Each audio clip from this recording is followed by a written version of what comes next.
नमस्कार, घटना चक्र बुक वीडियो के इस शैक्षणिक मंच पर आपका स्वागत है। हमारा उद्देश्य है ज्ञान को सरल, स्पष्ट और सुलभ रूप में आप तक पहुंचाना। आइए आरंभ करते हैं अध्ययन और सफलता की इस यात्रा को। भारत ना एक बहुत बड़ी आर्थिक छलांग लगाने की तैयारी में है और इसका जो राज है वो छिपा है आर्टिफिशियल इंटेलिजेंस में।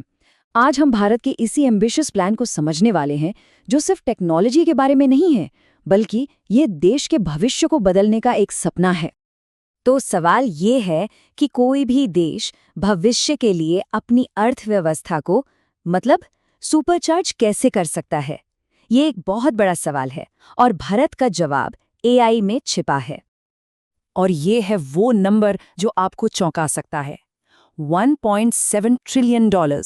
जी हाँ, ये वो एक्स्ट्रा इकोनॉमिक अपॉर्चुनिटी है जिसे भारत अपनी नई एआई स्ट्रैटेजी से हासिल करना चाहता है। ये कोई छोटा-मोटा नंबर नहीं है और इसके पीछे एक बहुत सोची समझी योजना है। अच्छा, तो चलिए इसमें थोड़ा और डीप डाइव करते हैं। ये $1.7 ट्रिलियन का जो लक्ष्य है वो विकसित भारत के एक बड़े सपने से जुड़ा हुआ है। सरकार का विजन है कि 2035 तक भारत एक डेवलप्ड नेशन बने और इसके लिए जो करंट इकोनॉमिक ग्रोथ है और जो टारगेट ग्रोथ है उसके बीच के गैप को भरना होगा। देखिए, ये नंबर्स ना पूरी कहानी को साफ कर देते हैं। अगर भारत अपनी मौजूदा 5.7% की ग्रोथ रेट से ही आगे बढ़ता रहा तो 2035 तक हमारी जीडीपी होगी करीब $6.6 ट्रिलियन। लेकिन विकसित भारत का लक्ष्य है 8%, जिससे जीडीपी $8.3 ट्रिलियन तक पहुंच सकती है। और ये जो $1.7 ट्रिलियन का फासला है ना, उसे पाटने के लिए ही एआई को मैदान में उतारा जा रहा है। तो फिर इस लक्ष्य को हासिल करने का ब्लूप्रिंट क्या है? 15 सितंबर 2025 को नीति आयोग ने विकसित भारत के लिए एआई रोड मैप लॉन्च किया। ये वही डॉक्यूमेंट है जो बताता है कि एआई की इस जबरदस्त पावर को हकीकत में कैसे बदला जाएगा। ये पूरा रोड मैप ना 2 मेन पिलर्स पे टिका है।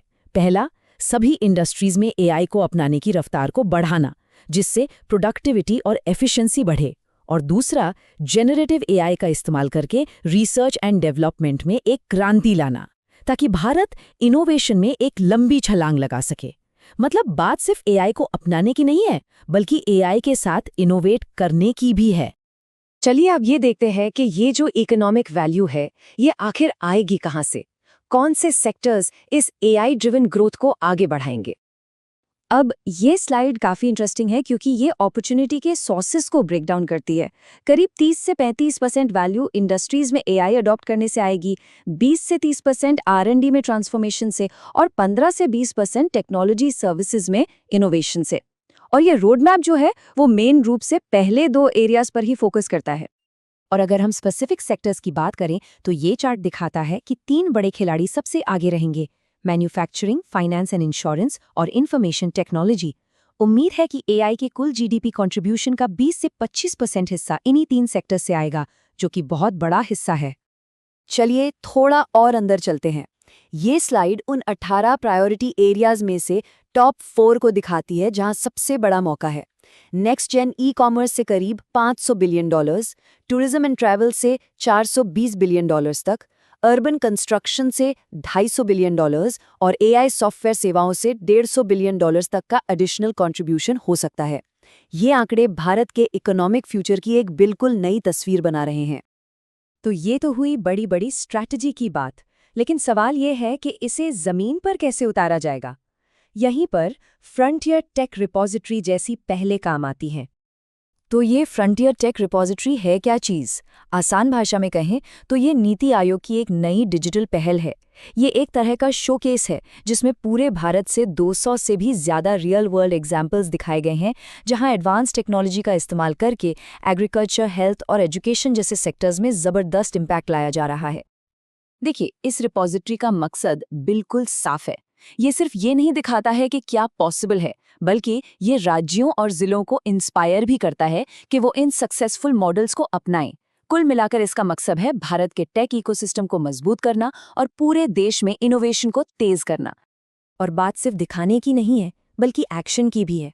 फ्रंटियर 50 नाम की एक पहल के तहत नीति आयोग 50 एस्पिरेशनल डिस्ट्रिक्ट्स की मदद करेगा ताकि वो इस रिपोजिटरी से टेक्नोलॉजी चुनें और उन्हें असल में लागू करें।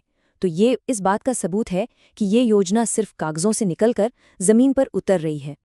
तो 2035 तक का ये रास्ता कैसा होने वाला है? सबसे जरूरी बात यह है कि ये रोड मैप कोई पत्थर की लकीर नहीं है। इसे एक लिविंग डॉक्यूमेंट की तरह डिजाइन किया गया है जो वक्त के साथ इवॉल्व होगा। और ये बात डॉक्यूमेंट में साफ साफ कही गई है।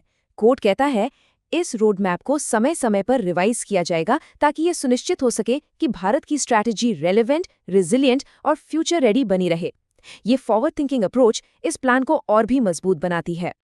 और आखिर में ये एक स्लाइड पूरी कहानी को समराइज कर देती है। एक तरफ है हमारा करंट पाथ जो हमें 6.6 ट्रिलियन डॉलर्स तक ले जाएगा, और दूसरी तरफ है एआई पावर्ड पाथ जो हमें 8.3 ट्रिलियन डॉलर्स तक पहुंचा सकता है।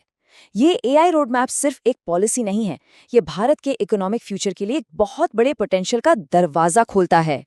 तो आखिर में सवाल यही बचता है, क्या ये एआई ड्रिवन रोड मैप ही भारत के विकसित भारत के विजन को हकीकत में बदलने की चाबी है?